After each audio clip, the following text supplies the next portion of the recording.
Hi friends, നമ്മളിന്ന് നോക്കാൻ പോകുന്നത് ജോഗ്രഫി ചാപ്റ്റർ 1-ൻ്റെ പ്രീവിയസ് ഇയർ ക്വസ്റ്റ്യൻ ആണ്.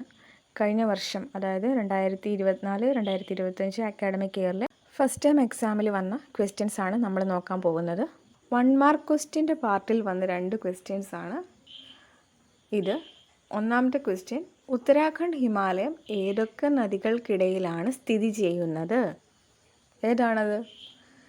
സത്ലജ്, കാളി. ഓപ്ഷൻ ബി സത്ലജ്, കാളിയാണ് ആൻസർ. അടുത്ത ക്വസ്റ്റ്യൻ നോക്കാം. ഹിമാചൽ പ്രദേശിനെ ലഡാക്കുമായി ബന്ധിപ്പിക്കുന്ന ചുരം ഏത്? ഏതാണത്? ബാരാലാച്ചാല ചുരം. ഓപ്ഷൻ എ ആണ് ആൻസർ. അടുത്തത് നോക്കാൻ പോകുന്നത് 3 മാർക്കിന് വന്ന ക്വസ്റ്റ്യൻസ് ആണ്. 2 ക്വസ്റ്റ്യൻസ് ആണ് വന്നിട്ടുള്ളത്. ഒന്നാമത്തെ നോക്കാം. ചുവടെ നൽകിയിട്ടുള്ള പേരുകൾ ഏതെല്ലാം ഹിമാലയൻ നിരകളെ സൂചിപ്പിക്കുന്നു? A outer Himalayam.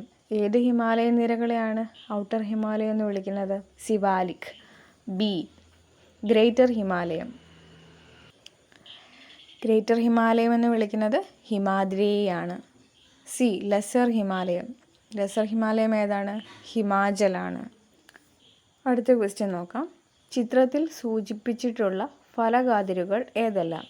ടെക്സ്റ്റിലുള്ള സെയിം ഫിഗറാണ് തന്നിരിക്കുന്നത്, അതേപോലെ തന്നിട്ടുണ്ട്. ഒന്നാമത്തേത് കൺവേർജൻ്റ് മാർജിൻ അല്ലെങ്കിൽ സംയോജക സീമ. രണ്ടാമത്തേത് ഡൈവേർജൻ്റ് മാർജിൻ അല്ലെങ്കിൽ വിയോജക സീമ. മൂന്നാമത്തേത് ട്രാൻസ്ഫോം മാർജിൻ അല്ലെങ്കിൽ ഛേദക സീമ. നെക്സ്റ്റ് നമ്മൾ നോക്കാൻ പോകുന്നത് 4 മാർക്കിൻ്റെ ക്വസ്റ്റ്യൻസ് ആണ്. ആദ്യത്തെ നോക്കാം. തന്നിരിക്കുന്ന ഭൂപടം നിരീക്ഷിച്ച് ഉത്തരപർവ്വത മേഖലയുമായി ബന്ധപ്പെട്ട ചോദ്യങ്ങൾക്ക് ഉത്തരം എഴുതുക. ടെക്സ്റ്റിലുള്ള അതേ മാപ്പാണ് തന്നിരിക്കുന്നത്. ട്രാൻസ് ഹിമാലയത്തിൽ ഉൾപ്പെടുന്ന ഏതെങ്കിലും 2 പർവ്വതനിരകളുടെ പേരെഴുതുക. ഏതൊക്കെയാണ് ട്രാൻസ് ഹിമാലയത്തിൽ വരുന്ന പർവ്വതനിരകൾ? കാരക്കോറം, ലഡാക്ക്, സസ്കർ നിരകൾ. ബി എന്താണ് ചോദിച്ചിരിക്കുന്നത്? പൂർവാചലിൽ ഉൾപ്പെട്ട പ്രധാന കുന്നുകൾ ഏതെല്ലാം? ഖാരോ, ഖാസി, ജയന്തിയ, മീസോ, നാഗ കുന്നുകൾ, പത്കായ്ബുവും. അടുത്ത ക്വസ്റ്റ്യൻ നോക്കാം. എ കോളത്തിന് അനുയോജ്യമായി ബി കോളം ക്രമപ്പെടുത്തി എഴുതുക. എ കോളത്തിൽ ആദ്യത്തേത് പത്കായ്ബുവും. ബി കോളത്തിൽ എന്തായിട്ട് വരും? ഹിമാലയം വരത്തില്ല, കാശ്മീർ വരത്തില്ല, ഉത്തരാഖണ്ഡ് വരത്തില്ല. പിന്നെ ഏതാണ്? പൂർവാചൽ കുന്നുകൾ, ഈസ്റ്റേൺ ഹിൽസിൽ വരുന്നതാണ് പട്കായ്ബുവും. നമ്മളിപ്പോൾ കണ്ടതേ ഉള്ളൂ. നൈനിറ്റാൾ നമ്മൾ എവിടെയാണ് കണ്ടത്? ഉത്തരാഖണ്ഡ് ഹിമാലയത്തിലാണല്ലേ. നൈനിറ്റാൾ എന്താണ്? ശുദ്ധജല തടാകമാണ്. നൈനിറ്റാൾ, ഭീംതാലൊക്കെ ശുദ്ധജല തടാകമാണ്. അടുത്തത് ഷിംല നമ്മൾ എവിടെയാണ് കണ്ടിട്ടുള്ളത്? ഷിംല നമ്മൾ കണ്ടിട്ടുള്ളത് ഹിമാചൽ ഹിമാലയത്തിലാണ്. ഷിംല എന്താണ്? ഷിംലയൊക്കെ സുഖവാസ കേന്ദ്രങ്ങളാണ്. ഷിംല, മണാലിയൊക്കെ സുഖവാസ കേന്ദ്രങ്ങളാണ്.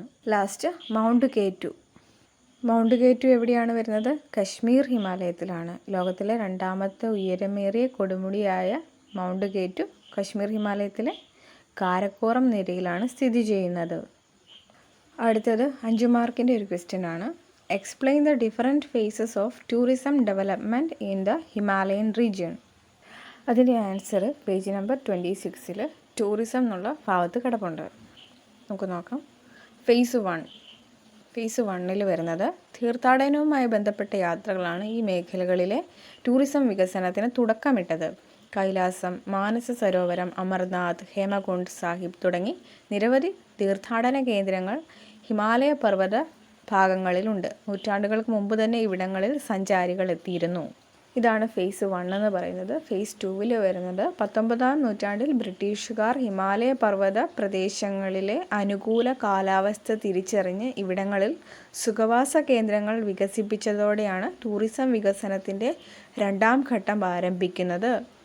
ഷിംല, ഡാർജിലിംഗ്, ഷില്ലോങ്, അൽമോറ, റാണിക്കേറ്റ്, മുസ്സോറി, നൈനിറ്റാൾ തുടങ്ങിയ റിസോർട്ട് പട്ടണങ്ങൾ ഇന്നും പ്രധാന ടൂറിസ്റ്റ് കേന്ദ്രങ്ങളാണ്. ഫേസ് 3 എന്താണ്?